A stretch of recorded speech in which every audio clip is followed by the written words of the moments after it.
Hang on. I got a question for you. Do you have anybody that has teenagers, in-laws, outlaws, or people who need space? What if I told you I had 9 bedrooms, I'm 8 minutes to Gibbons, I'm 20 minutes to Fort Saskatchewan, I'm 30 minutes to Sherwood Park. Holly, where are we? We're in Dream Nook Estates. So Dream Nook Estates, it is 2 residences. The original is about 1,600 square feet, walkout basement.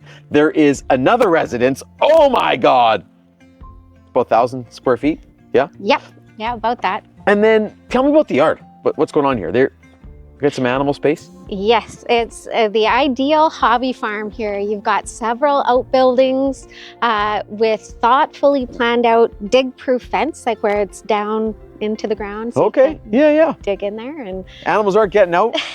Keep the in-laws in, out, or whatever you need. There's also solar on the roof. There's a pile of upgrades here. Scott McMillan. and Holly Kowalczyk. Give us a call. We'd love to show you this one.